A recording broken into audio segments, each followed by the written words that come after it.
कौम की माओ बहनों बेटियों को नचवाया नहीं जाता।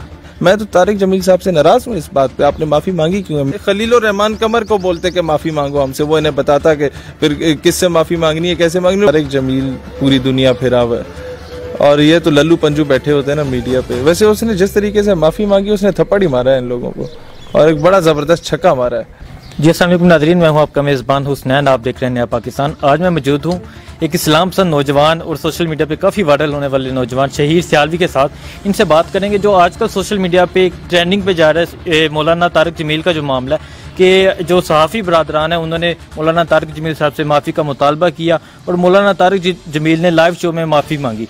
तो शहीर भाई, इस हवाले से आप बताएं कि क्या जो मौलाना तारिक जमील साहब ने बात की थी कि मीडिया बेहयाई फैल चुकी है, मीडिया में हमारे माशरे में बेहयाई फैल चुकी है, हमारा माशरा झूठ बोल रहा है, हमारा मीडिया झूठ बोल रहा है, इस हवाले से क्या बताएं? और जो सहाफ़ी बरादरान माफ़ी का मुतालबा किया था, क्या ये उनका जायज़ था?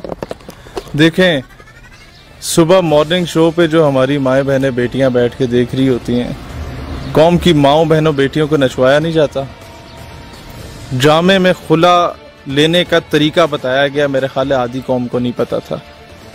तलाक की रेशो बढ़ चुकी है, सेपरेशन की रेशो बढ़ चुकी है जब से ये मीडिया हमारे घरों तक सरायत कर चुका है।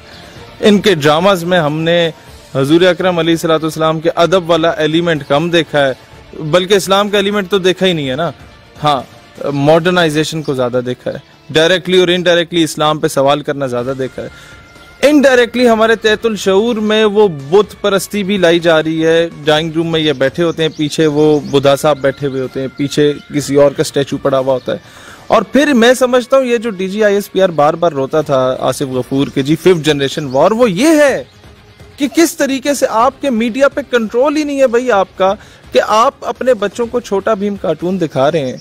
वो छोटा भीम कार्टून में एक भगवान साहब होते हैं, अच्छे अच्छे काम करते हैं, लोगों की मदद करते हैं, मुश्किल में आ जाते हैं, और वो एक्चुअली भीम भगवान है। जय भीम का नारा लगाते हैं हिंदू वहां हिंदुस्तान में। अब आपका बच्चा जब छोटा भीम देखता है, वो शक्ल भी छोटे भीम की और भगवान की वही होती है जो हिंदू शो करते हैं। अब वो बच्चा जब में या रावलपिंडी में या किसी भी शहर में जब वो दुकान में जाता है तो शॉर्पनर, रबड़, पेंसिल और डेकोरेशन पीस 20-20 रुपए या 30-30 रुपए के छोटे भीम वाले मौजूद होते हैं।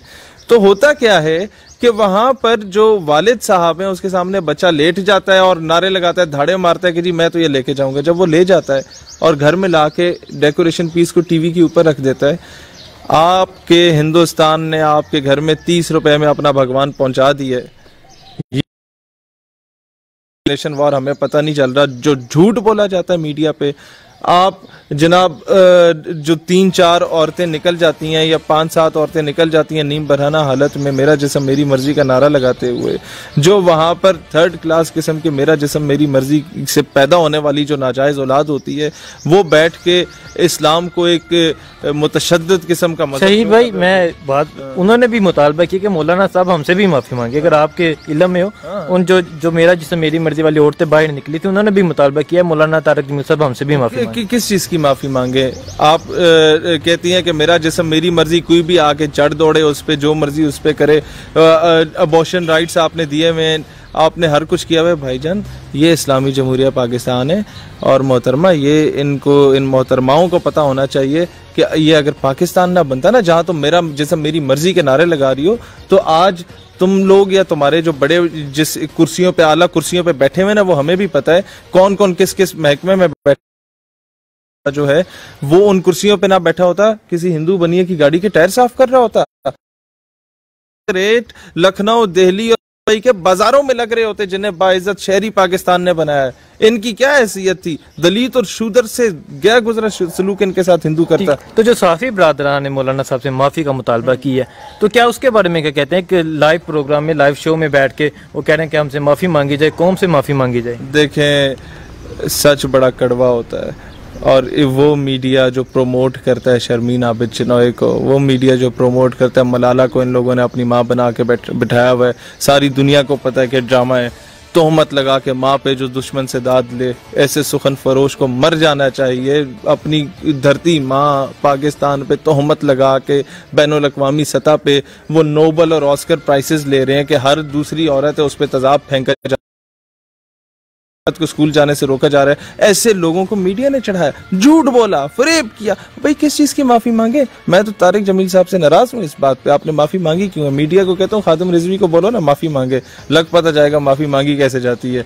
इनको ठीक बंदा टकरा नहीं है। अब्दुल मालिक के एक प्रोग्राम में इससे पहले खलील रहमान कमर को बोलते कि माफी मांगो हमसे, वो इन्हें बताता कि फिर किससे माफी मांगनी है, कैसे मांगनी है। वो जो खलील रहमान कमर ने भी एक बयान दिया है कि इन लिफाफा लेने वाले सहाफियों को कुत्ते की मौत मरना चाहिए, इससे भी बुरी मौत मरना चाहिए। लेकिन अब मैं रोजे की हालत में हूँ, मैं वो लफ्ज उस जानवर का नाम लेना मुनासिब नहीं समझता।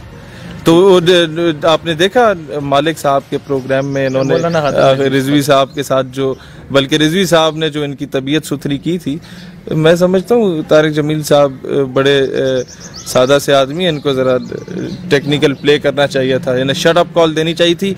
ये फिर किसी पे भी चढ़ दौड़ते हैं मीडिया वाले, इन्हें खुला छोड़ दो ना। ये मैं वो अल्फाज नहीं इस्तेमाल करना चाहता। आपने कहा सादा आदमी है, तो क्या इसीलिए हमारे जो साफ़ी बरादरान हामिद मीर, अब्दुल मालिक, मंसूर अली खान, उन्होंने क्रिटिसाइज़ किया मौलाना हादम रिजवी साहब को, इसी वजह से उन्होंने वो बार बार मौलाना साहब ने माफ़ी मांग भी ली, फिर कह रहे कौम से भी माफ़ी मांगे। देखें कौम से किस चीज़ की माफ़ी मांगे? जो बेनमाजी लोग थे उनको नमाज पे लगाने की। कौम से किस बात की माफ़ी मांगे कि जो तबलीगी आपके गेट के बाहर आता है, आप उससे झूठ बोलते हैं कि जी पापा सो रहे हैं, आप उससे झूठ बोलते हैं कि जी मेरे पेपर्स चल रहे हैं, आप उसे एक मुंह गाल पे थप्पड़ मारते हो, कहते हैं यार थप्पड़ मार दो कोई मसला नहीं है, आ जाओ नमाज पढ़ लो मेरे साथ। वो आपसे पैसे भी नहीं लेता, खैरात भी नहीं लेता, ज़कात भी नहीं लेता, सदका भी नहीं लेता, उसका अखलाक इतना अच्छा होता है, अपना घर बार छोड़ के तुम्हारी फिक्र में आया हुआ होता है। इस बात की माफ़ी मांगे वो। और तारिक जमील का क्या काम है? उसने मेरा ख्याल है ये जो मम्मी डैडी बच्चे हैं ये यूनिवर्सिटीज़ के, इनको 2-4 नमाजें पढ़ा दी हैं, इस बात की माफ़ी मांगे? किस बात की माफ़ी मांगे? मैं समझता हूँ मजहबी तबके का अपना कसूर है। कसूर तारिक जमील साहब का है कि उन्होंने बड़ा खुला हाथ दिया हुआ इन लोगों को। कसूर तबलीगी जमात का है या दावत इस्लामी का कि इन्होंने बड़ा खुला हाथ दिया हुआ है, इन्हें औकात में रखा जाता। ये जितने लोग इस्लाम के खिलाफ बकवास कर रहे हैं या डायरेक्टली और इनडायरेक्टली मौलाना हजरात के बारे में बोल रहे हैं, चाहे वो किसी भी मकतब फ़िक्र का मौलाना है, स्कूल ऑफ थॉट एक अलग चीज़ है, he is preaching Islam, so you must be able to defend your religion, और आप अपनी कॉज को डिफेंड करें, इन्हें शट अप कॉल दें। नहीं देंगे तो ये हमारे सर पे बैठे हुए होंगे। ये लिबरल माफिया जितना भी आपने देखा है ना असम्बलियों में, तो ये घुस गया। ये इजराइल की हमायत में डायरेक्टली इनडायरेक्टली बातें करना तो ये लोग शुरू हो गए। इन्हें वक्त पे लगाम दी जाती तो आज ये जरूरत ही ना होती इनकी। ठीक, जब उन्होंने माफ़ी मंगवाई तो उन्होंने समझा कि हमारा कद बड़ा होगा, हम अब माफ़ी मंगवाएंगे। लेकिन हमारी जो नौजवान नस्ल, आपने कहा उन्होंने जो सोशल मीडिया पे ट्रेंडिंग जारी है, अभी तक 2 रोज़ गुजर चुके हैं। अच्छा, एक चीज़ मैंने देखी है कि तारिक जमील पूरी दुनिया फिरा हुआ है, और ये तो लल्लू पंजू बैठे होते हैं ना मीडिया पे। वैसे उसने जिस तरीके से माफ़ी मांगी, उसने थप्पड़ ही मारा है इन लोगों को, और एक बड़ा ज़बरदस्त छक्का मारा है। जुनैद चौधरी साहब को भी कहा क्या आप मजाक कर रहे हैं, अगर आपने वो प्रोग्राम सुना हो? नहीं, उसने बड़ा ज़बरदस्त किया। ओवरऑल अगर देखा जाए तो माफ़ी मांगना ना मांगना है समथिंग एल्स। पब्लिक ने शो कर दिया है कि मीडिया वालों की औकात क्या है, कौन कितना लिफाफा लेके किसके पीछे पूछा लगा के फिर रहा होता है, कौन झूठ बोलता है, कौन 60 लाख लोग जब आपके पिंडी में इकट्ठे होते हैं एक जनाजा पढ़ने के लिए उसको ब्लैकआउट कर देता है, और कौन ऐसा है जो कि 13-14 शम्मे वो मशलें जला के नीम बहराना। अभी भी अगर मैं आ रहा था तो मीर शकीलुर रहमान को रहा किया जाए, यहाँ एहतजाज हो रहा कमेटी चौक में। कितने लोग थे? 14 लोग। और ये ब्रेकिंग न्यूज़ है।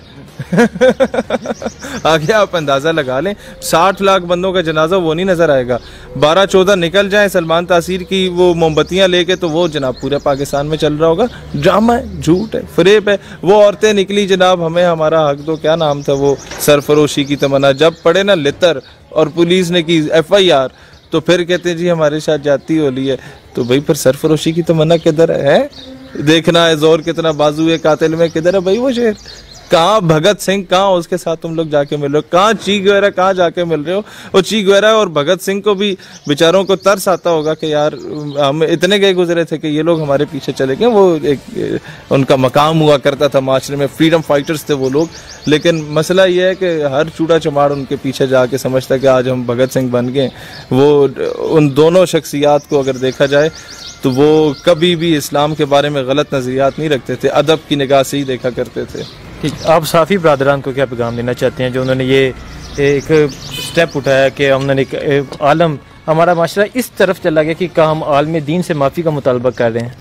देखें, मसला सिर्फ ये है ना, एक आलिम दीन इंटरव्यू दे रहा था एक ऑफिसर को, और ऑफिसर था, उसने हमारी तरह इंजीनियरिंग की हुई थी और एक बड़ी पोस्ट पे बैठा हुआ था। किस महकमे का था मैं नहीं बताना चाहता। तो उसे खतीब रखना था मस्जिद का, तो वो इंटरव्यू देने आया। तो आलिम दीन से उसने कहा, जनाब अच्छा आप सुनाए फ़लाँ दुआ, आप सुनाए फ़लाँ कलमा। उसने सुना दिया।